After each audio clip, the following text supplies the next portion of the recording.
오늘 함께 나눌 하나님의 말씀은 창세기 22장과 23장입니다. 창세기 22장 1절부터 23장 20절까지 함께 읽고 기도하고 나누겠습니다. 창세기 22장 1절부터 함께 읽겠습니다. 그 일 후에 하나님이 아브라함을 시험하시려고 그를 부르시되 아브라함아 하시니 그가 이르되 내가 여기 있나이다. 여호와께서 이르시되 내 아들 내 사랑하는 독자 이삭을 데리고 모리아 땅으로 가서 내가 내게 일러준 한 산 거기서 그를 번제로 드리라. 아브라함이 아침에 일찍이 일어나 나귀의 한 장을 지우고 두 종과 그의 아들 이삭을 데리고 번제에 쓸 나무를 쪼개어 가지고 떠나 하나님이 자기에게 일러 주신 곳으로 가더니 제3일에 아브라함이 눈을 들어 그곳을 멀리 바라본지라. 이에 아브라함이 종들에게 이르되 너희는 나귀와 함께 여기서 기다리라. 내가 아이와 함께 저기 가서 예배하고 우리가 너희에게로 돌아오리라 하고 아브라함이 이에 번제나무를 가져다가 그의 아들 이삭에게 지우고 자기는 불과 칼을 손에 들고 두 사람이 동행하더니 이삭이 그 아버지 아브라함에게 말하여 이르되 내 아버지여 하니 그가 이르되 내 아들아 내가 여기 있노라. 이삭이 이르되 불과 나무는 있거니와 번제할 어린 양은 어디 있나이까. 아브라함이 이르되 내 아들아 번제할 어린 양은 하나님이 자기를 위하여 친히 준비하시리라 하고 두 사람이 함께 나아가서 하나님이 그에게 일러주신 곳에 이른지라. 이에 아브라함이 그곳에 제단을 쌓고 나무를 버려놓고 그의 아들 이삭을 결박하여 제단 나무 위에 놓고 손을 내밀어 칼을 잡고 그 아들을 잡으려 하니 여호와의 사자가 하늘에서부터 그를 불러 이르시되 아브라함아 아브라함아 하시는지라. 아브라함이 이르되 내가 여기 있나이다 하매 사자가 이르시되 그 아이에게 내 손을 대지 말라. 그에게 아무 일도 하지 말라. 내가 내 아들 내 독자까지도 내게 아끼지 아니하였으니 내가 이제야 내가 하나님을 경외하는 줄을 아노라. 아브라함이 눈을 들어 살펴본즉 한 순양이 뒤에 있는데 뿔이 수풀에 걸려 있는지라. 아브라함이 가서 그 순양을 가져다가 아들을 대신하여 번제로 드렸더라. 아브라함이 그 땅 이름을 여호와 이레라 하였으므로 오늘날까지 사람들이 이르기를 여호와의 산에서 준비되리라 하더라. 여호와의 사자가 하늘에서부터 두 번째 아브라함을 불러 이르시되 여호와께서 이르시기를 내가 나를 가리켜 맹세하노니 내가 이같이 행하여 내 아들 내 독자도 아끼지 아니하였은즉 내가 내게 큰 복을 주고 내 씨가 크게 번성하여 하늘의 별과 같고 바닷가의 모래와 같게 하리니 내 씨가 그 대적의 성문을 차지하리라. 또 내 씨로 말미암아 천하 만민이 복을 받으리니 이는 내가 나의 말을 준행하였음이니라 하셨다 하니라. 이에 아브라함이 그의 종들에게로 들어가서 함께 떠나 브에세바에 이르러 거기 거주하였더라. 이 일 후에 어떤 사람이 아브라함에게 알리어 이르기를 밀가가 당신의 형제 나홀에게 자녀를 낳았다 하였더라. 그의 맏아들은 우스요 우스의 형제는 부스와 아람의 아버지 그무엘과 게셋과 하소와 빌다스와 이들랍과 부두엘이라. 이 8사람은 아브라함의 형제 나홀의 아내 밀가의 소생이며 부두엘은 리브가를 낳았고 나홀의 첩 르우마라 하는 자도 데바와 가함과 다하스와 마아가를 낳았더라. 사라가 127세를 살았으니 이것이 곧 사라가 누린 횟수라. 사라가 가나안 땅 헤브론 곧 기랄 아르바에서 죽음에 아브라함이 들어가서 사라를 위하여 슬퍼하며 애통하다가 그 시신 앞에서 일어나 나가서 헷 족속에게 말하여 이르되 나는 당신들 중에 나그네요 거류하는 자이니 당신들 중에서 내게 매장할 소유지를 주어 내가 나의 죽은 자를 내 앞에서 내어다가 장사하게 하시오. 헷 족속이 아브라함에게 대답하여 이르되 내 주여 들으소서. 당신이 우리 가운데 있는 하나님이 세우신 지도자이시니 우리 묘실 중에서 좋은 것을 택하여 당신의 죽은 자를 장사하소서. 우리 중에서 자기 묘실에 당신의 죽은 자 장사함을 금할 자가 없으리이다. 아브라함이 일어나 그 땅 주민 헷 족속을 향하여 몸을 굽히고 그들에게 말하여 이르되 나론 나의 죽은 자를 내 앞에서 내어다가 장사하게 하는 일이 당신들의 뜻일진데 내 말을 듣고 나를 위하여 소알의 아들 에브론에게 구하여 그가 그의 밭머리에 있는 그의 막벨라 굴을 내게 주도록 하되 충분한 대가를 받고 그 굴을 내게 주어 당신들 중에서 매장할 소유지가 되게 하기를 원하노라 하며 헤브론이 헷 족속 중에 앉아있더니 그가 헷 족속 곧 성문에 들어온 모든 자가 듣는 데서 아브라함에게 대답하여 이르되 내 주여 그리 마시고 내 말을 들으소서. 내가 그 밭을 당신에게 드리고 그 속에 굴도 내가 당신에게 드리되 내가 내 동족 앞에서 당신에게 드리오니 당신의 죽은 자를 장사하소서. 아브라함이 이에 그 땅의 백성 앞에서 몸을 굽히고 그 땅의 백성이 듣는 데서 에브론에게 말하여 이르되 당신이 합당히 여기면 청하건대 내 말을 들으시오. 내가 그 밭값을 당신에게 주리니 당신은 내게서 받으시오. 내가 나의 죽은 자를 거기서 장사하겠노라. 에브론이 아브라함에게 대답하여 이르되 내 주여 내 말을 들으소서. 땅값은 은 400세겔이나 그것이 나와 당신 사이에 무슨 문제가 되리까? 당신의 죽은 자를 장사하소서. 아브라함이 에브론의 말을 따라 에브론이 헷 족속이 듣는 데서 말한 대로 상인이 통용하는 은 400세겔을 달아 에브론에게 주었더니 마므레 앞 막벨라에 있는 에브론의 밭 곧 그 밭과 거기 속한 굴과 그 밭과 그 주위에 둘린 모든 나무가 성문에 들어온 모든 헷 족속이 보는 데서 아브라함의 소유로 확정된지라. 그 후에 아브라함이 그 안에 사라를 가나안 땅 마므레 앞 막벨라 밭 굴에 장사하였더라. 마므레는 곧 헤브론이라. 이와 같이 그 밭과 거기에 속한 굴이 헷 족속으로부터 아브라함이 매장할 소유지로 확정되었더라. 아멘. 하나님 감사합니다. 주님의 말씀은 진리입니다. 주님의 말씀을 우리가 깨닫게 하여 주시옵소서. 진리의 영이신 성령님 운행하여 주시고 역사하여 주사 우리 마음들을 만져주사 하나님의 말씀을 그대로 소화되게 하여 주시옵소서. 하나님 그리하여서 그 말씀대로 살 수 있도록 이끌어 주시옵소서. 감사드리며 예수 그리스도 예수와 마시아 이름으로 기도드렸습니다. 아멘. 우리 이 창세기 22장은 사실 이 성경 전체 중에서도 제일 유명한 장 중에 하나죠. 사실 이 창세기 22장에 대한 설교를 믿는 자들이라면 뭐 아주 초신자 아니면은 거의 한 번씩은 그리고 여러 번씩 아마 들었던 그러한 본문일 거예요. 아브라함이 이삭을 하나님 앞에 드리는 그러한 내용. 그것이 뭐 설사 몇 장에 있었는지는 기억하지 못할지라도 하여튼간 아브라함이 이삭을 드렸던 그런 사건이 있었다라는 것은 뭐 믿는 자들이라면 다 아는 내용이죠. 근데 어떤 사건을 이렇게 안다고 할 때 그 사건을 이렇게 지식적으로 어떻게 정보적으로 아는 차원이 있고 그것을 체험적으로 아는 것이 또 다르죠. 사실 아브라함은 이것을 직접 경험했던 자이고 그것을 체험하면서 사실은 그 안에 어떠한 번민이 있었을지 어떠한 그러한 과정이 있었을지 사실 우리는 다 알지 못합니다. 이것이 그런데 결과적으로 하나님께서 말씀하신 대로 그 이삭 그 독자 정말 100살에 얻은 아주 애지중지하는 그 독자를 하나님 앞에 내어드리기까지 이 아브라함의 믿음이 성장해 있었고 그것을 통과하였다라는 결론을 우리가 알고 있죠. 그 결론을 우리가 안다고 해서 사실 이 아브라함 같이 똑같은 결론을 우리가 가질 수 있다라고 사실 자신할 수는 없는 거예요. 그 지식적으로 아는 차원에서는 사실 그 지식과 우리의 체험은 다를 수 있는 것입니다. 근데 그것이 진짜 나한테 체험적인 믿음이 되어질 때에는 그 아브라함이 우리의 믿음의 조상이고 우리는 아브라함의 믿음의 후손이라고 일컬어지는데 그 믿음, 같은 믿음을 가진 자로서 같은 여정을 거칠 수 있는 동일한 그러한 역사가 있게 되는 것이죠. 사실은 우리가 예를 들어서 이런 거예요. 사실 아브라함이 이 독자 이삭까지도 바쳤다라는 거를 우리가 지식적으로는 알고 있는데 우리가 자녀를 키우면서 자녀가 이렇게 삶을 살아가면서 이렇게 결정해야 될 일들이 있게 되죠. 뭐 예를 들어서 우리나라는 가장 좀 대표적인 그 일이 대학 가는 거. 막 수능 보고서 대학 어디로 갈까 이거 결정하는 거. 보통 이제 그 의사나 뭐 법조인이나 여러 가지 이제 전문 직종으로 가면은 가장 이제 성공하는 케이스라고 생각을 하고 그 외에는 사실 뭐 이렇다 할 그런 주목을 많이 받지 못하죠. 한때는 또 IT가 막 이렇게 붐이 일면서 이렇게 공대가 많이 이제 선호되기도 했어요.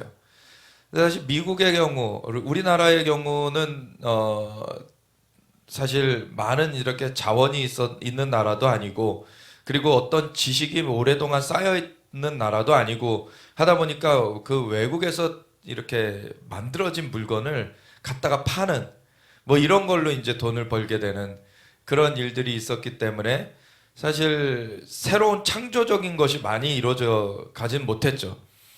그렇기 때문에 조금 우리나라는 얘가 이 다른 미국이나 이런 나라의 예와는 조금 다르긴 해요.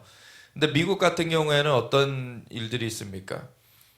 산업이 발전하고 여러 가지 이제 그 기반적으로도 청교도의 기반이 있고 자유의 그런 그 문화가 있고, 그러니까 대학 가는 것 자체를 사실은 그렇게 막 목이 메어서 하진 않아요. 갈 사람은 정말 가고, 아니면은 그냥 진짜 그 생활전선에서 실제로 일들을 익히면서 그렇게 가고, 그리고 대학을 가는 것 자체 간다 그러면 어려운 일이 아니에요.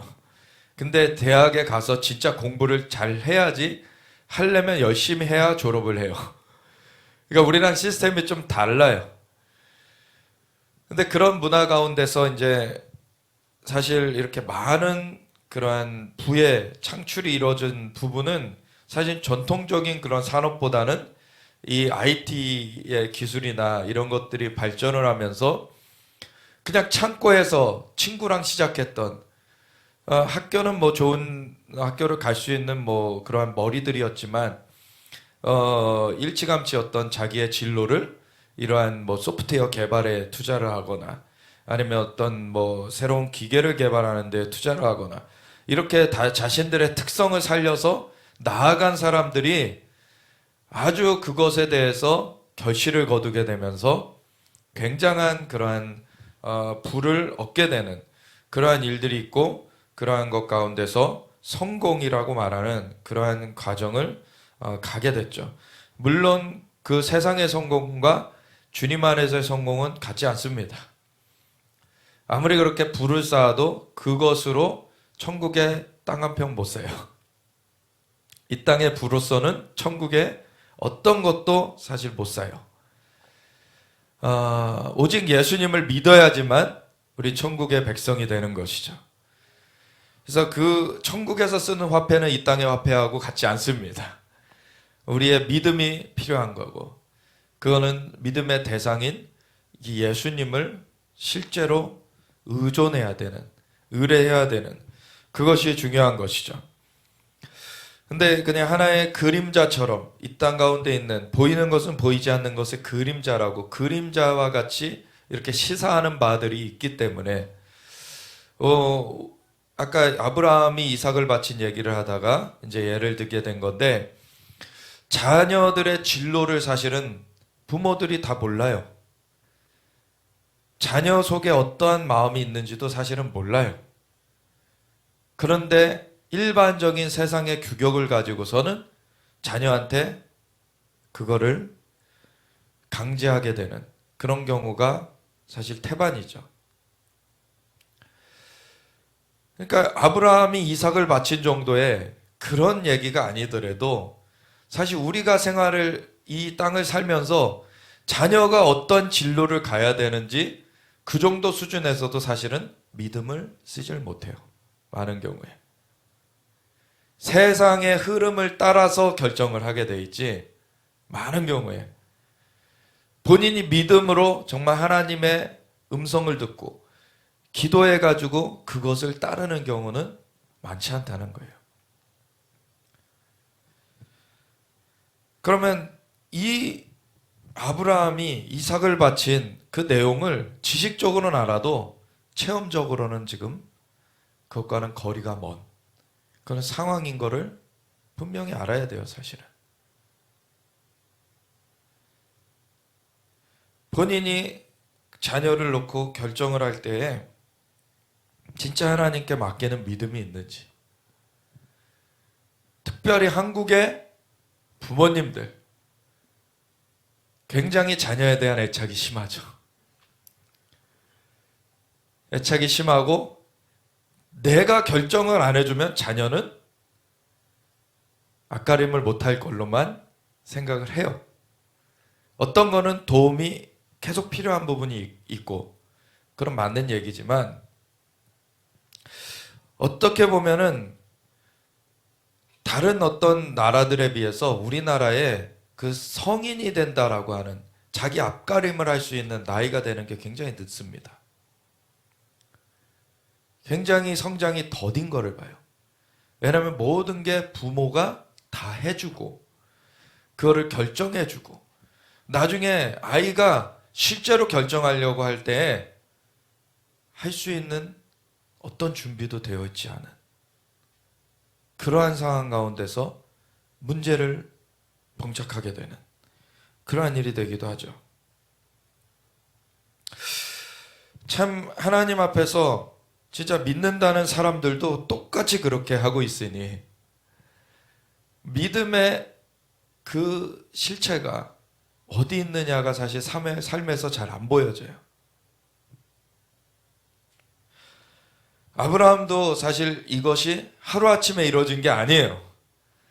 계속 우리가 아브라함의 여정을 지금까지 보아오면서 처음에는 아브라함도 겁쟁이에 아주 정말 그 찌질이 같은 그런 모습을 보였는데 근데 한 걸음 한 걸음 그것이 바뀌어지고 발전되어져서 최종적으로 사실은 갔던 그 수준이 이삭을 제단에 바치기까지 하나님 앞에 완전한 순복으로 나아갈 수 있었던 아브라함의 모습을 보게 되는 거죠. 아브라함이 몇 살에 부름을 받았습니까? 75세. 사실 우리나라도 그렇고 많은 나라에서도 사실 75세 되면 이제 그 인생의 말기 이제 정말 마지막을 준비해야 되는 나이로 인식되는 그러한 시기인데 아브라함은 그때 이제 부름을 받았어요. 그때까지 자식이 없이 그러고 있던 아브라함은 75세, 사레는 아브람이었죠. 원래는 아브람 그리고 사레는 65세. 그렇게 노년에 이제 부름을 받았는데 사실 그때까지도 우리가 보아왔듯이 한편으로는 아버지 데라의 그늘에 있었어요. 아브람도. 그런 가운데서 이제 75세에 아브람이 부름을 받아가지고 나아갈 때 갈 바를 알지 못하고 나아갔다. 그럼 보통 직접 아비집을 떠나는 것부터 시작하게 하셨다는 거죠. 내가 내게 지시할 땅으로 가라. 지시를 다 보여주고서는 가는 게 아니라 어떤 지식으로 가라는 게 아니라 하나님께서 관계로 이끄시겠다는 거예요. 하나님과의 관계 가운데서 그 걸음을 걸어야지 되는 거예요. 그래서 아브라함이 그 본토 직접 아비집을 떠나는 것부터 해서 안전한 환경이죠. 아주 그 편안한 환경이죠. 아버지의 집에 있다는 것. 그 구성되어 있는 그런 환경 가운데 있다는 것은 편안하고 안전한 환경이에요. 근데 거기를 떠나라고 하나님 말씀하셨다는 것. 그거는 육신적으로는 불안전하고 그 불안한 그런 환경일 수 있는 그런 것 가운데서 하나님만 의뢰하는 걸음을 걸어야 되는 거예요, 이제는. 근데 그 의뢰함이 처음에는 약했기 때문에 바로왕 앞에서는 아내를 그냥 내어놓는 거죠. 그래서 자기 누이라고만 해놓고서는 바로왕이 너의 누이가 예쁘니까 내 아내 삼을게. 너한테는 재물 줄게. 그러니까 줘버려요. 그러니까 얼마나 사실은 그 믿음이 형편없었던 사실을. 그러니까 아브라함도 그런 사람이었어요. 물론 처음에 시작한 것, 본토 친척 아비집을 떠난다는 것부터가 사실은 믿음의 여정이었고 그것이 작은 얘기는 아닙니다. 그러나 아주 그 터전을 이제 옮긴다는 것은 사실은 쉬운 얘기는 아니에요. 하지만 그 실제적으로 위협이 딱 닥쳤을 때 그걸 대처하는 걸 보면 아직 정말 믿음이 없는 그러한 모습을 보는 거죠. 그랬던 자에서 나중에 이제 소돔에 살던 그 롯이 이제 잡혀가게 됐을 때 자기 집에서 길리운 사람들 318명을 데리고서 그 주변 나라들을 막 이렇게 휩쓸고서는 점령한 그런 왕들을 대항해가지고 그돌라오메를 비롯한 그 네 왕을 다 쳐부수고서는 그러고서 롯과 그 모든 잡혀갔던 사람들과 탈취된 것들까지 다 이제 뺏어가지고 와요. 굉장히 강해져서 이제 이 아브라함이 성장돼서 이렇게 있는 모습을 또 봤어요. 그런 가운데서 소돔 왕이 그 재물은 당신이 다 가지라고 했더니 됐다고, 내가 너에게서 치부했다고 할 소리 들을 거 아니다. 그러니까 그거는 다 가져가고 여기 이제 같이 했던 연합군 거기에 이제 먹을 것 쓸 것만 그것만 제해라. 그리고서는 오히려 그 살렘 왕, 그 예루살렘의 왕, 그 하나님께서 이렇게 보내신 멜기세덱에게 11조를 바치고서는 축복을 받죠. 아브라함이 정말 그 자연적인 그 사람에서 이제 영적인 사람으로 바뀌어져 가는 과정을 우리가 봐온 거예요, 계속. 그런 가운데 하나님이 이제 아브라함이 75세에 부름받아서 이제 99세가 됐을 때 24년이 지났는데 아직까지도 약속하신 아들은 없어요. 물론 중간에 이제 이스마엘을 낳게 되는 일 뭐 이런 거는 거쳐갔고 자신에게 이제 약속하신 그 후손은 오리라고 한 그 후손이 아직까지 없어요. 그럴 때 사실은 소돔 땅의 심판을 이제 행하러 가는 그 길에 이제 아브라함에게 들리셔서 천사들을 대동하고 너는 내 앞에서 행하여 완전해라. 주님께서 아브라함을 준비시키고서는 내년 이맘때에 너에게 아들이 있을 것이다. 사라가 웃죠. 너는 이제 아브라함을 아브라함이라고, 열국의 아비라고 하라고 이제 한 것이 그 앞에 있었고 아브라함으로 바뀌었고 사라로 바뀌었고 이제 그런 상태에서 사라가 이제 아직까지도 사실은 이게 믿기지 않아요. 하나님이 이제 내년 이맘때에 내게서 아들이 있을 것이다. 그러니까 웃어요. 웃음이 터져 나온 거예요. 그러니까 왜 사라가 웃느냐?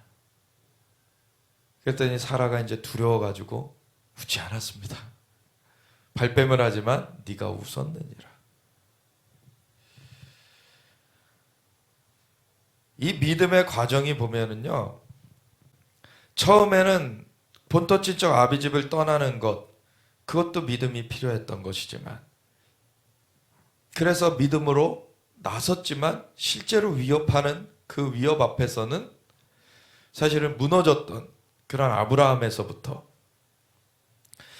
그 조카 롯이 잡혀간 그것을 그냥 가신들, 그 집에서 길르온 자들을 데리고 가가지고 쳐부수고서는 그 빼앗아 오는, 다시 되찾아오는 그러한 이제 강한 이제 아브라함으로 바뀌어진 그러한 내용. 그리고서 횃불의 언약을 하나님께서 세우시면서 이제 아브라함을 아브라함으로 바꿔주시는 그러한 그 내용. 그리고 이 아브라함으로 사라로 바뀌었지만 그 이름 자체가 사실은 부르심을 이제 나타내는 거였거든요. 열국의 아비가 될 거다. 열국의 어미가 될 거다. 이 부르심이 있었지만 아직 육신의 자녀는 하나도 없는 그러한 상황 가운데서 그러한 약속까지는 생각을 못하고 있는 거예요, 사실. 그리고 자기네들은 이제 그 사라가 이제 여성의 그 생식할 수 있는 그것이 끊어졌고 그런 상황 가운데서 육신적인 그 틀, 육신의 틀, 그 안에서 생각할 때는 아이가 이제 태어난다는 것은 불가능한 일인 거예요. 근데 하나님을 알아가야 되는, 하나님은 죽은 자를 살리시며 없는 것을 있는 것으로 부르시는 이심을 알아가는 과정인 거예요. 믿음은 우리가 원하는 것을 주장하는 것이 아니고요. 믿음은 하나님의 어떠하심을 붙드는 거예요. 하나님이 죽은 자를 살리시며 없는 것을 있는 것으로 부르시는 이심을 여정 가운데 알아간 것이에요. 이 아브라함이. 이삭이 태어나는 과정을 통해서 자연적으로는 불가능한 그 과정, 불가능한 상황 가운데서 하나님의 말씀이 있었는데 그 말씀대로 이 이삭이 태어나는 것을 경험을 했잖아요. 그것 자체가 다른 믿음으로 들어가게 하는 사건이었습니다. 하나님이 말씀하시면 생명이 이루어지는구나. 하나님이 말씀하시면 창조가 이루어지는구나. 이 하나님이 물론 중동 지역 이렇게 많은 신이라 일컬어지는 그러한 존재들이 있었어요. 그리고 어떤 신에게 하면 어떤 혜택이 온다. 여러 가지 각각 믿는 것들이 있었어요. 그런데 그런 것 넘어서서 이제 그런 정도가 아니라 그 악한 그 영들, 그 귀신들이죠. 그들은 귀신들이 하는 것은 사실 하나님의 원래 창조를 해주신 좋은 것들을 변개시켜 가지고 악하게 그렇게 하고 있는 것들인데, 그래서 그 원래의 그러한 영역들 자체가 원래 하나님이 다 만들어 놓으신 영역을 이 악한 귀신이 그렇게 도둑질해 가서 도둑이 온 것은 빼앗고 멸하고 그 죽이고 빼앗고 멸하려고 온 것인데 그렇게 사람들의 목숨을 앗아가고 그리고 긁어매려는 그런 목적으로 지금 사용하고 있는 것들이죠.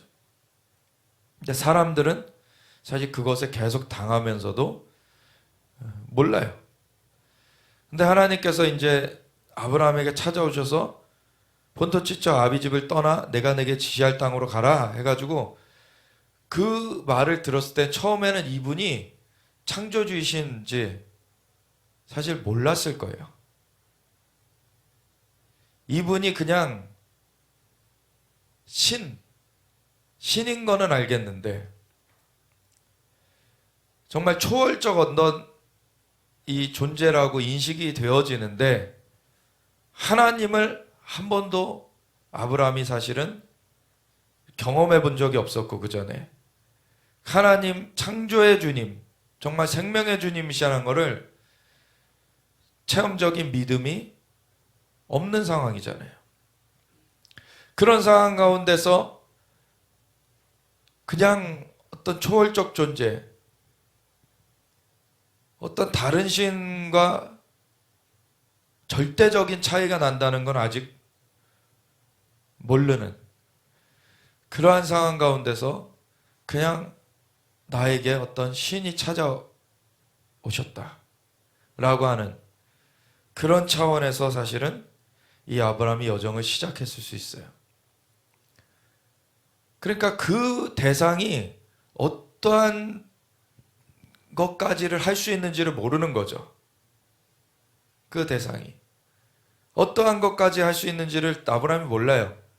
그러니까 애굽 왕 앞에 가서는 자기의 생명까지도 지켜줄 거라는 거를 모르니까 아브라함은 그냥 내어주는 거예요. 그냥 자기 목숨 건지기 위해서. 그랬는데 하나님이 그냥 개입해 버리시죠. 애굽 왕 바로에게도 경고하셔가지고 그걸 되돌려 놓게 해요.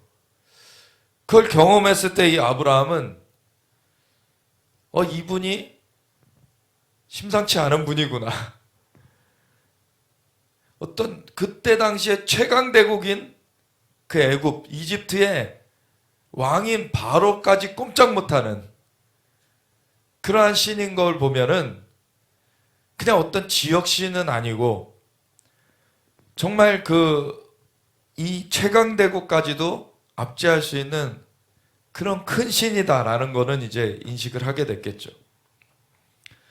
그런데 아무리 그런 신이라고 불려질지라도 그런 신으로 인식이 됐을지라도 사실은 이 창조의 기적, 생명을 다시 살리는 그러한 기적, 단산되어서 이제 생육할 수 없는 존재에게 생명이 낳게 하는 기적.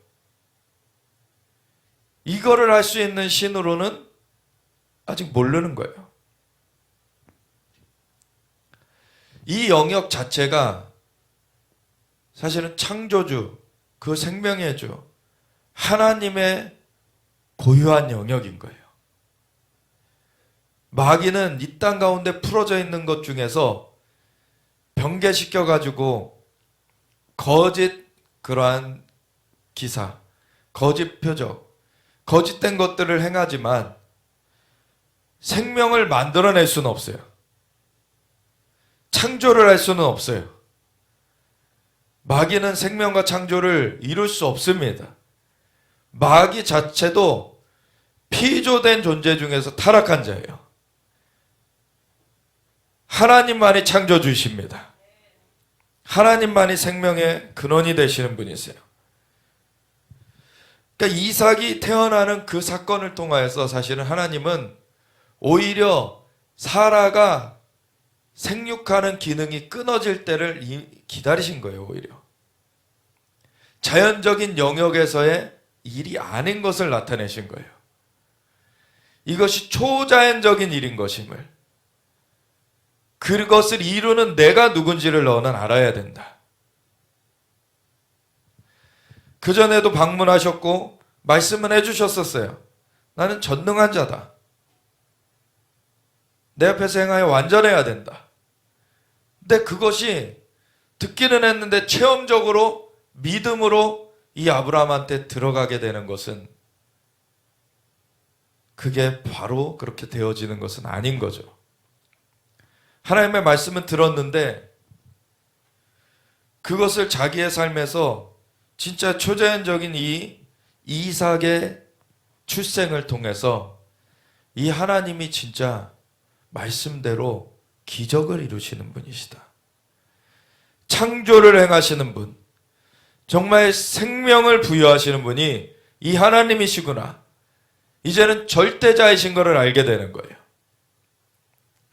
이 절대자이신 것을 알고서 이 이삭이 커가는 것 가운데 이 하나님을 이제는 절대자이신 것을 알고서 그 앞에서 그 삶을 살아갈 때 아브라함은 그 앞과 그 뒤가 같을 수가 없는 거예요. 사실은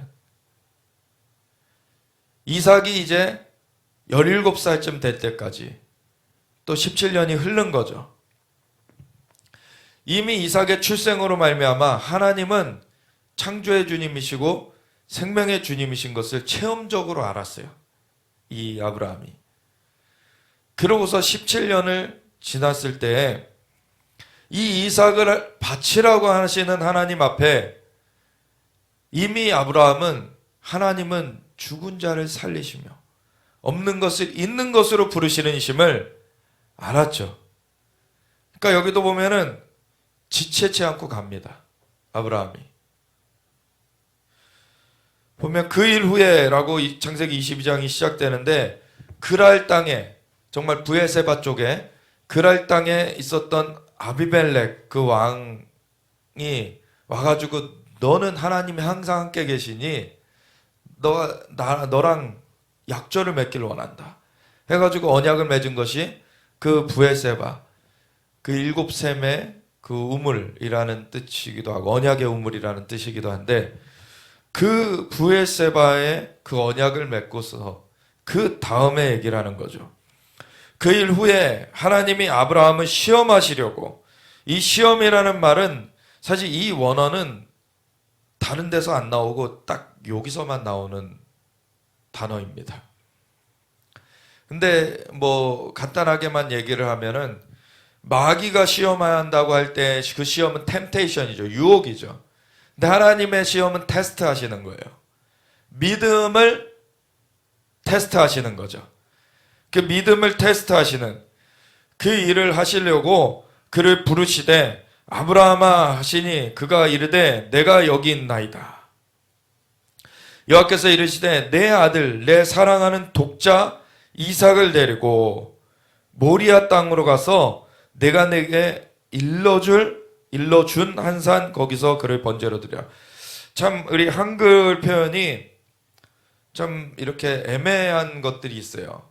어떤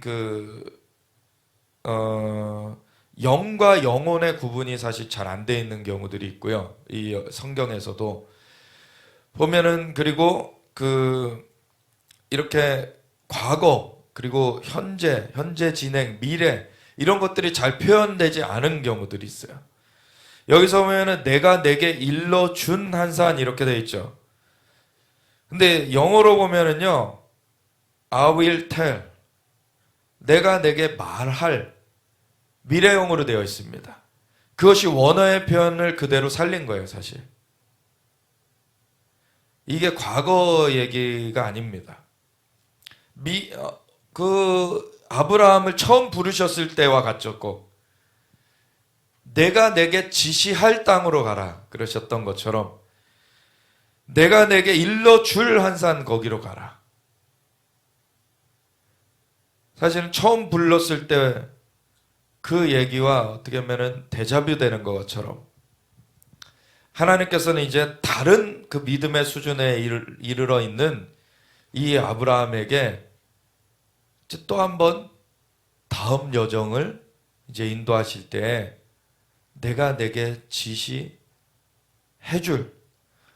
그 땅으로 가라 하셨던 것처럼, 내가 내게 지시해줄 그 산으로 가라. 이거는 새로운 여정을 가게 되는 것은 항상 믿음을 요합니다. 그 전에 익숙했던 거 하는 것에서는 그냥 습관적으로 할 수가 있어요. 근데 새로운 여정을 갈 때에는 그 앞에 무엇이 있는지 사실 알지 못하는 채로 그냥 그걸 부른 분을 그냥 믿음으로 따라가는 것뿐이 없어요, 사실은. 근데 이러한 과정들을 이미 여러 번 거쳐왔고, 이 아브라함은 하나님이 죽은 자를 살리시면 없는 것을 있는 것으로 부르시는 이심을 알고 있었기 때문에 이 여정을 나아가는 것에 이제는 주저함이 없습니다. 모리아 땅으로 가서 내가 내게 일러줄 한산, 거기서 그를 번제로 드려라. 근데 사실 이미 처음부터 이삭을 번제로 드리라는 것을 말씀을 하셨어요. 거기 가면 무슨 환경이 있는지도 모르는데, 하여튼 해야 되는 거는 이삭을 번제로 드리는 거예요.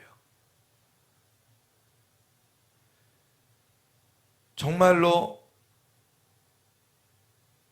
이 상황 가운데 우리가 딱 놓여져 있다라고 생각하면은요,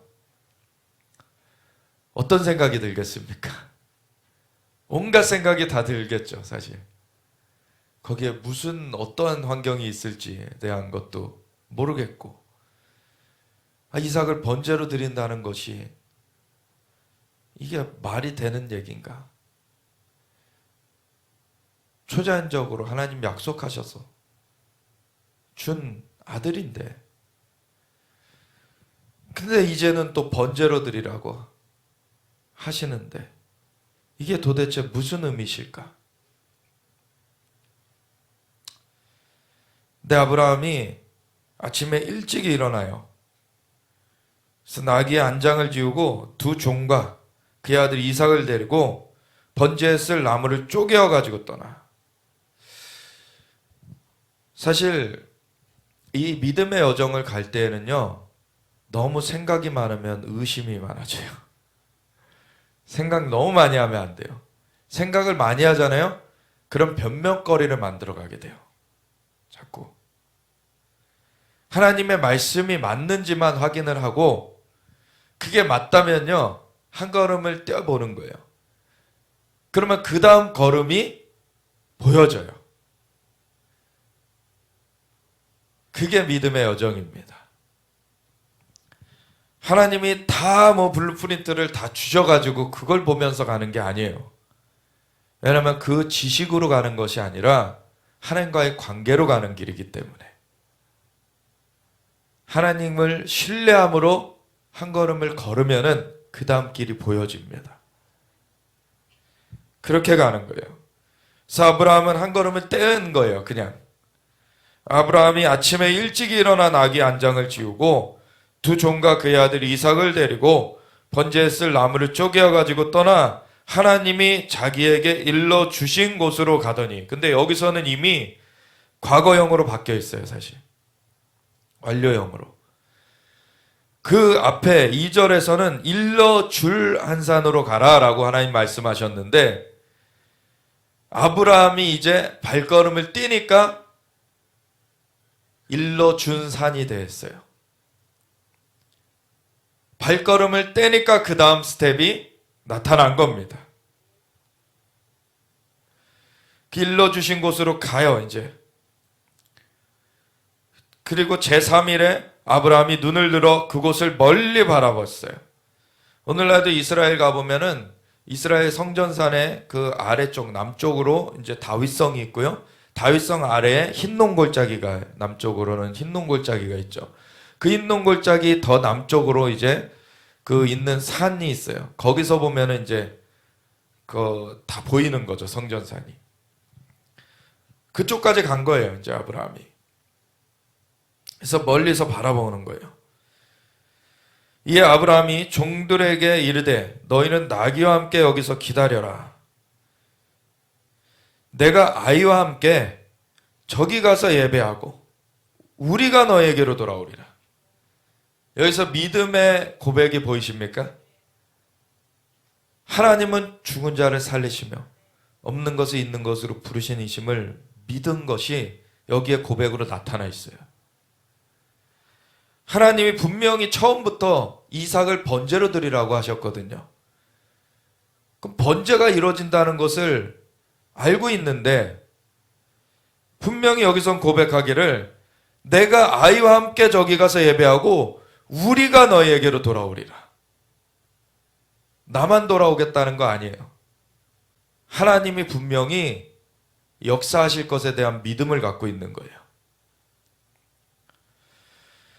아브라함이 이에 번제나무를 가져다가 그의 아들 이삭에게 지우고 자기는 불과 칼을 손에 들고 두 사람이 동행하더니, 그렇다고 그냥 신용하고 가는 것이 아닙니다. 그 모든 준비를 다 갖춰서 가요. 그런데 그걸 넘어서는 역사를 하실 것을 믿는 것이죠. 그래서 두 사람이 동행하더니 이삭이 그 아버지 아브라함에게 말하여 이르되 내 아버지여 하니 그가 이르되 내 아들아 내가 여기 있노라. 이삭이 이르되 불가나무는 있거니와 번제할 어린 양은 어디 있나이까.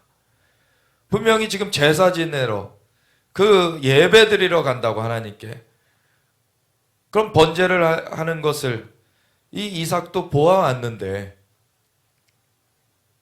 그걸 하려면 재물이 있어야 되는데 재물은 없이 불과 나무만 가지고서 가고 있으니 당연히 의문이 되죠. 이것에 대해서 물어본 거예요. 그때 아브라함이 뭐라고 말합니까? 여기서도 믿음의 고백이 나오죠. 아브라함이 이르되 내 아들아 번제할 어린 양은 하나님께서 자기를 위하여 친히 준비하시리라. 아멘.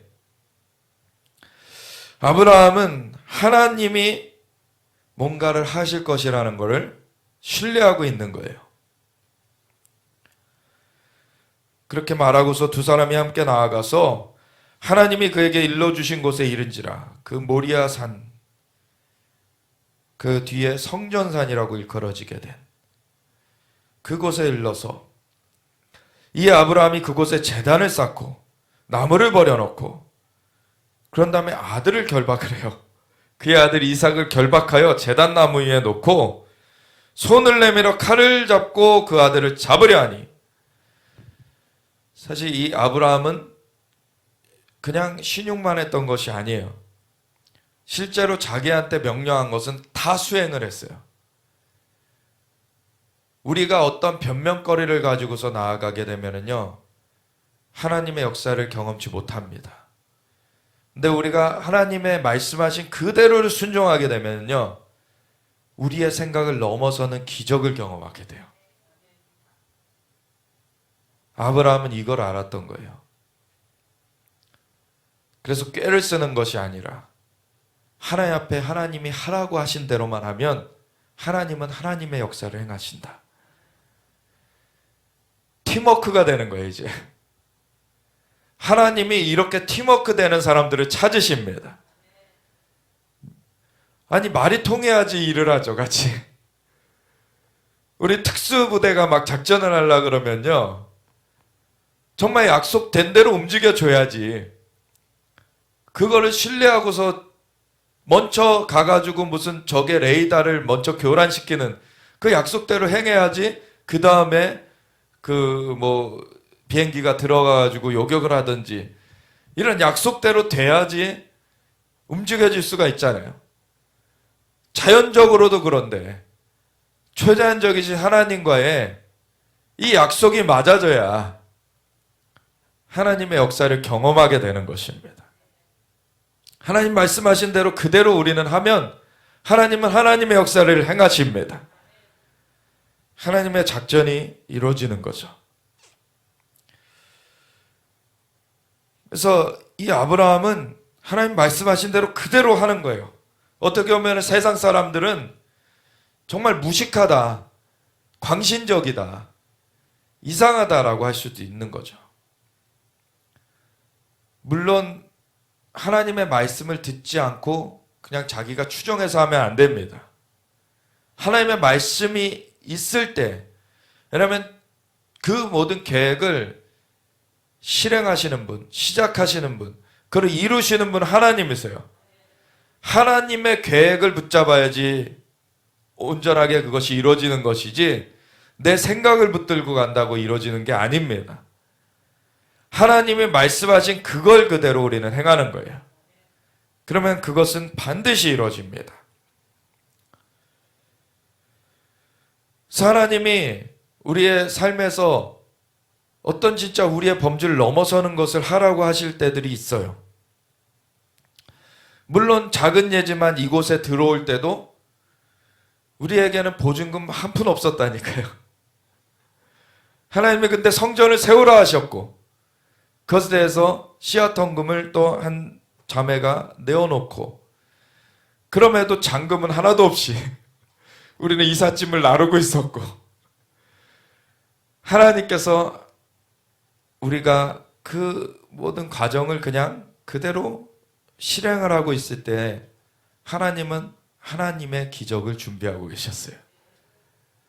그러고서는 잔금이 치러지게 하시고 들어와서 한 푼 돈 한 푼 간판 달 돈도 없는데 간판을 달아야 된다라는 감동이 있어서 간판을 주문해서 했더니 간판 비용이 딱 들어오고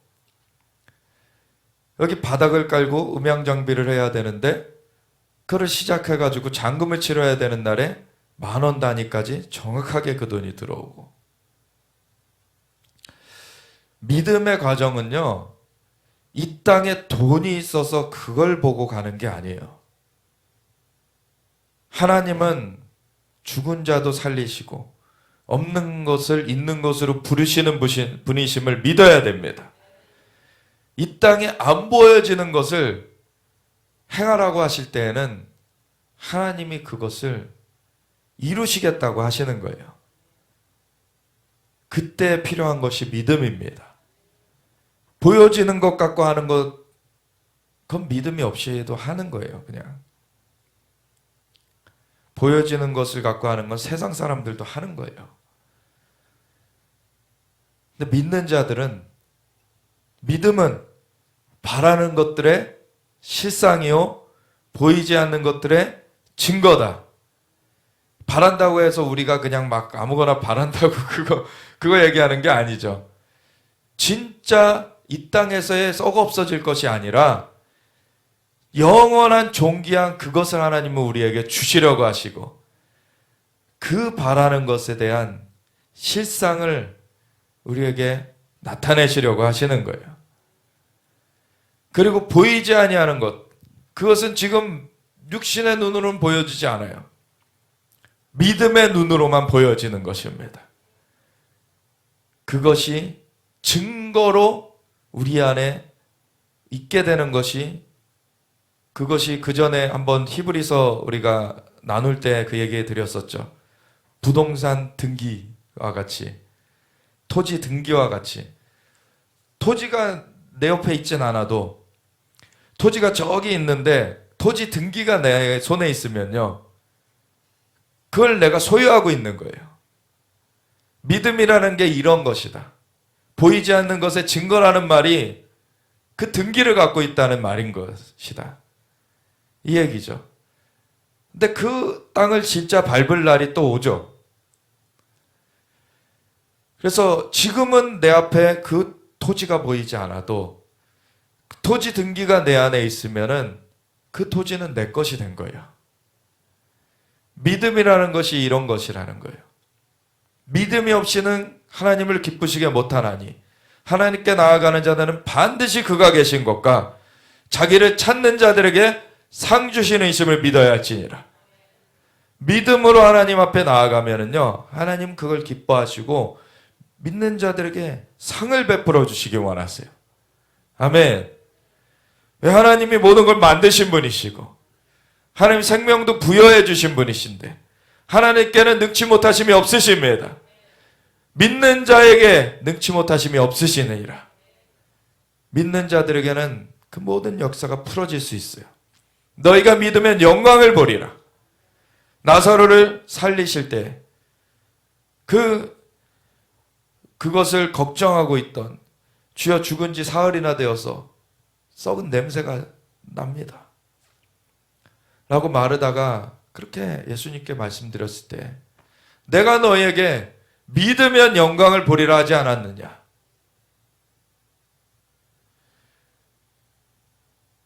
이미 장례를 치러서 이제 무덤에 들어가가지고 썩고 있는, 육신적으로 썩은 냄새가 이제는 나고 있는 그런 상황인데, 예수님은 오히려 이 병 들어가지고 아프다라는 전가를 받고서도 그냥 기다리셨어요. 나사로가 오히려 죽기를 기다리셨어요. 그래서 썩기까지 기다리셨어요. 사람들 눈에서 보기에는, 일반적인 믿음 없는 그런 상황에서 보면은요, 예수님 너무하시다, 그렇게 되는 거예요. 예수님 왜 이 상황까지 아무 일도 안 하십니까? 왜 제가 그렇게 기도했는데 왜 병들어 죽게 된 것을 왜 안 돌아보시고서 그냥 두십니까? 하나님께는 능치 못하심이 없습니다.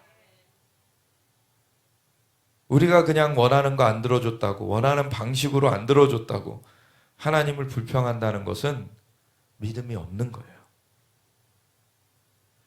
믿음은 자기가 원하는 걸 들이미는 게 아니고요, 하나님의 어떠하심을 붙드는 것입니다. 하나님의 어떠하심 붙들 때에는 우리가 생각하는 것, 그것을 뛰어넘어서 하나님의 역사가 나타납니다. 그래서 예수님께서 썩은 그런 송장이 냄새가 나는 그러한 상황 가운데서 나타나셔서 오히려 마르다를 질책하십니다. 믿음이 없는 그런 것에 대해서 질책을 하시는 거죠. 너희가 믿으면 영광을 보리라고 하지 않았느냐? 우리 중에 많은 부분에 사실 지책받을 그런 요소들이 있어요. 그것들을 이제 재가야 됩니다. 아멘. 왜 하나님을 신뢰하지 않고 세상의 그런 틀에 그런 하나님을 가두려고 합니까? 세상이 먼저 있었습니까? 하나님 먼저 계셨습니까? 세상은 그냥 하나님 만들어 놓은 작은 지역에 불과해요, 사실. 하나님은 그 모든 것이 있기 전에 스스로 계신 분이십니다. 하나님께 능치 못하심이 없어요. 우리 수준에서 자꾸 판단하고 그러면 안 되는 것이죠. 여기 보면은 이 아브라함은 분명히 그것을 아는 믿음으로 이제 서 있는 걸 보는 거예요. 자기가 할 걸 다 해요. 손을 내밀어 칼을 잡고 그 아들을 잡으려 하니 여호와의 사자가 하늘에서부터 그를 불러 이르시되, 자기는 자기의 그 말씀 들은 대로 딱 했더니 하나님 마지막에 탁 붙으시죠. 저기 그 첩보 영화나 이런 영화들을 보면은요, 이렇게 적진에 침투해서 일부러 붙잡히고 그런 일들이 있죠. 일부러 붙잡히고 마지막 어떻게 보면 죽음을 당하려는 순간에 구출해내요. 근데 그때 왜 그때까지 기다리느냐? 마지막에 실토를 하거든요. 이 범인들이 자기네들이 뭘 이런 걸 했다 저런 걸 했다. 어차피 죽일 거니까 이는 죽은 자는 말이 없다고 그냥 말 못하게 될 거라고 생각하고 마지막에 다 실토를 해요. 이제 범인들이. 그러고서 죽이려고 하는 그 찰나에 이제 그걸 막는 뭐 특수부대가 들어오던 무슨 그런 일들이 있죠. 그건 뭐 영화의 극적인 그런 요소들이 있지만 그것보다도 더 극적인 것이 하나님의 역사입니다. 아멘. 하나님께서 다 막으시고서는 아브라함아 아브라함아, 그 여호와의 사자가 하늘에서부터 그를 불러 이르시되 아브라함아 아브라함아, 아브라함이 이르되 내가 여기 있나이다 하매 사자가 이르시되 그 아이에게 내 손을 대지 말라. 그에게 아무 일도 하지 말라. 내가 내 아들 내 독자까지도 내게 아끼지 아니하였으니 내가 이제야 내가 하나님을 경외하는 줄을 아노라.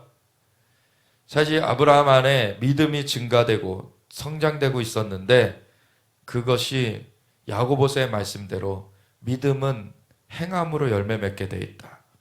행함이 없는 믿음은 죽은 믿음이다. 산 믿음으로써 증거되어지는 것이 이러한 순종의 행위죠. 순종의 행위가 아브라함한테서 온전하게 되어졌어요.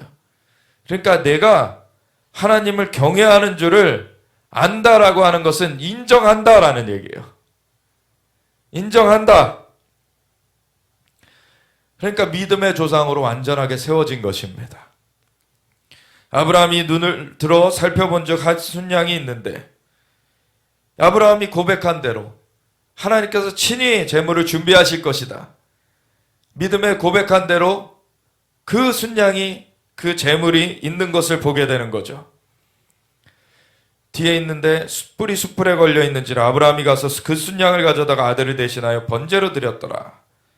이것이 바로 이후에 오실 메시아에 대한 그림이죠. 사실 대속제물로서 아브라함에게 네 독자를 나에게 바쳐봐라 라고 하신 하나님께서는 사실은 하나님의 독자를 주실 계획이셨어요. 근데 그것을 파트너할 사람이 필요하신 것이죠. 아브라함에게 초자연적으로 이삭을 주시고서는 그 이삭을 바쳐봐라. 그걸 그대로 행한 아브라함은 하나님의 친구라 그럼을 받습니다.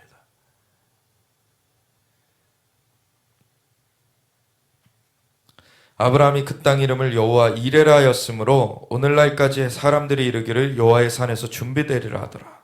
여호와 이레라는 말이 여기서 나오는 것이죠.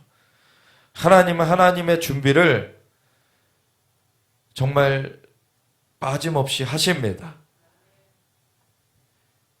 우리가 하나님을 의뢰할 때 우리가 거기서 실패하는 일이 없어요.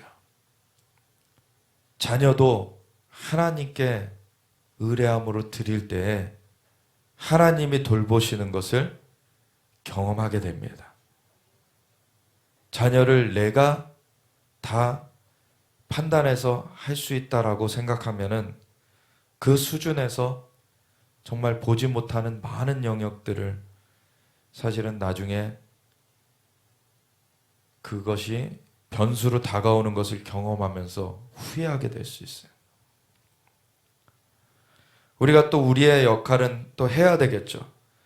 그렇지만 우리처럼 부분적으로 보고 부분적으로 듣고 부분적으로 아는 것이 아니라 모든 것을 아시고 모든 것을 하실 수 있는 그 하나님께 맡겨드릴 때 그분이 그 역사를 행하시는 것을 알게 되는 것입니다.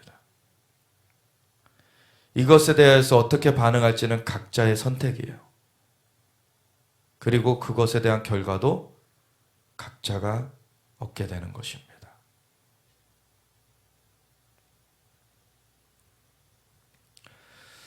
여호와의 사자가 하늘에서부터 두 번째 아브라함을 불러 이르시되 여호와께서 이르시기를 내가 나를 가리켜 맹세하노니, 여호와께서 자신을 가리켜 맹세한다는 것은 절대적인 언약이라는 거예요.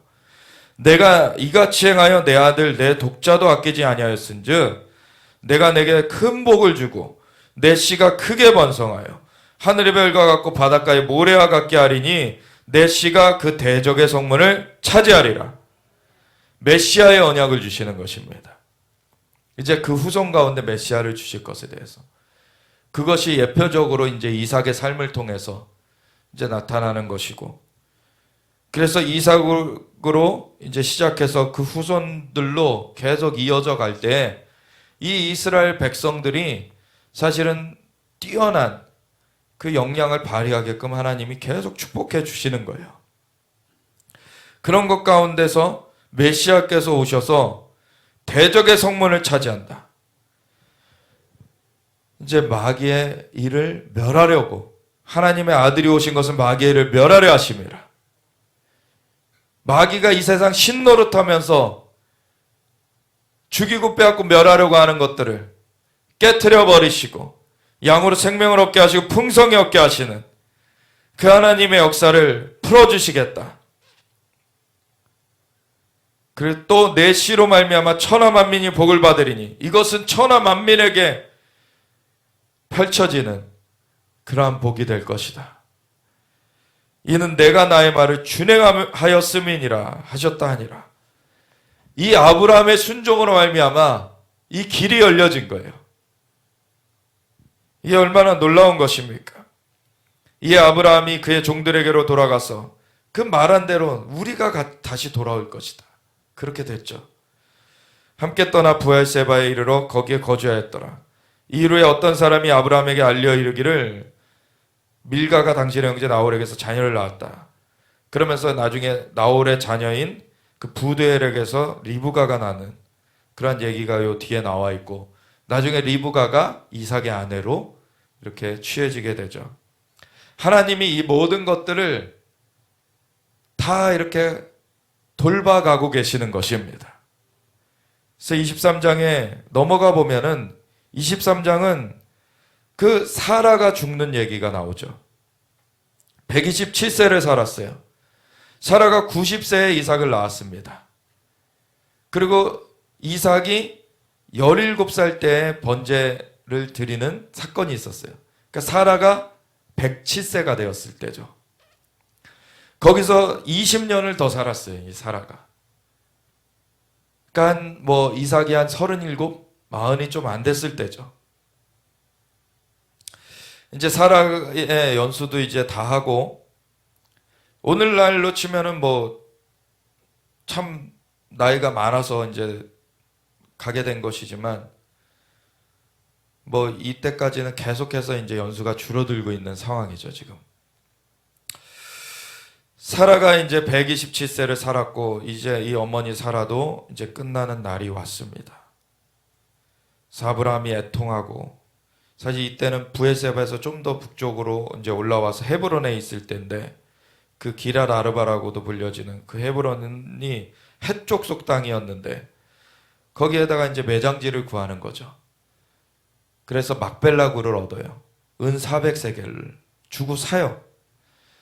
아브라함 때부터 이거를 돈 주고 샀기 때문에.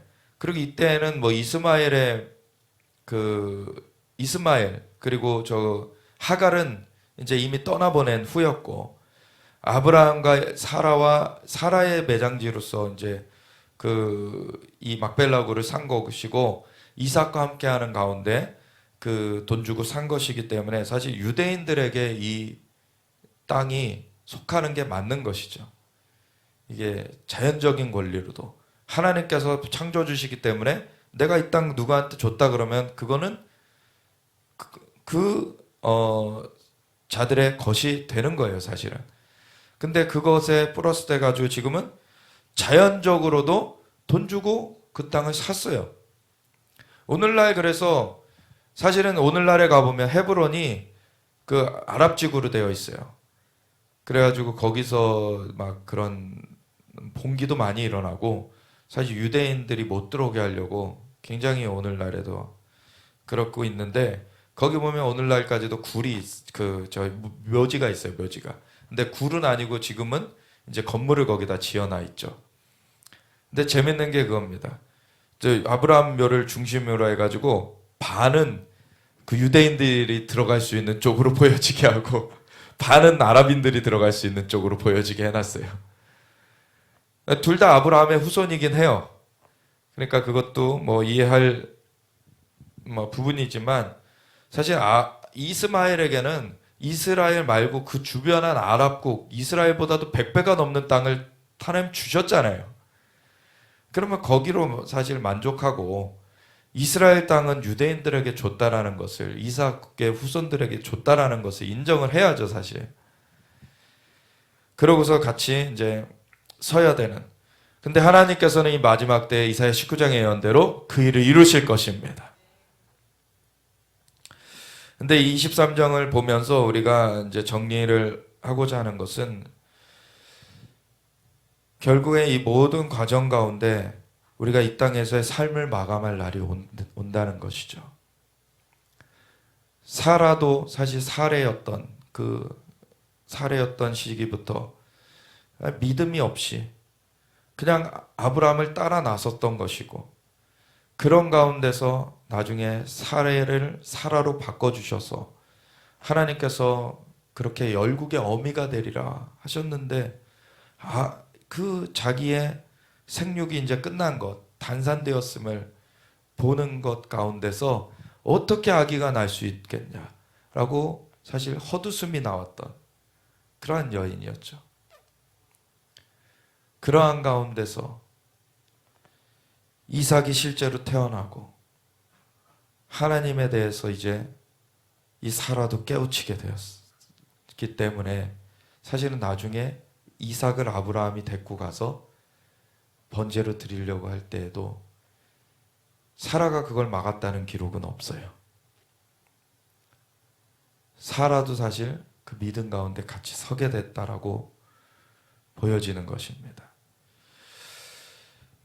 그러면서 이 마지막을 믿음으로 마치게 된 거죠. 이 사라는.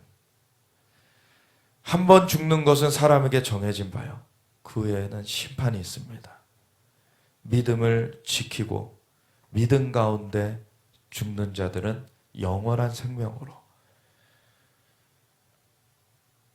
한때는 믿음에 있었어도 떠나간 자들에게는, 아니면 끝까지 믿음을 거스른 자들에게는 죽음 이후에 형벌로 나눠지게 되는 것이죠. 우리가 정말로 아브라함의 예와 같이 하나님은 죽은 자를 살리시며 없는 것을 있는 것으로 부르시는 이심을 체험적으로, 정말 실체적으로 믿는 우리가 되어져야 되는 것입니다. 그럴 때 이 마지막 때에 아무리 세상이 적그리스도가 전 세계를 장악한 것 같고 시스템을 완전 장악해가지고 다 휘두르는 것 같고 다른 어떤 방법이 안 보여지는 것 같다고 할지라도, 하나님은 그 위에 초자연적인 역사를 행하시는 분이십니다. 그걸 믿음으로 승리하게 되는 거예요. 자연적인 눈으로만 이것이 가려져 버리면은 거기서 두려움에 빠지고 배교를 하게 되는. 그래서 마지막 때 그 계시록의 22장에도 보면은요, 그 바깥 어두운 데 있는 자들, 그 성에 못 들어오는 자들의 첫 번째 목록이 두려워하는 자들입니다. 믿음이 없기 때문에 두려움이 오는 거예요. 하나님을 믿으면 담대하게 됩니다. 우리가 그래서 하나님 앞에 우리 자녀들도 믿을 때에는 담대하게 드릴 수 있는 거예요. 우리의 삶을 하나님 앞에 담대하게 내어놓을 수가 있는 것입니다. 그래서 우리가 하나님의 주권 앞에 모든 것을 드리는, 정말 그 믿음을 가진 자들로서 승리하길 원합니다. 하나님 우리를 붙잡아 주시옵소서. 주님의 영으로 우리에게 주님의 그 영광을 알게 하시옵고 하나님 주님의 영광 가운데 우리가 나아갈 수 있도록 하나님 인도하여 주시옵소서. 우리를 붙잡아 주시옵소서. 함께 주여 외쳐 같이 기도하며 나아가겠습니다. 주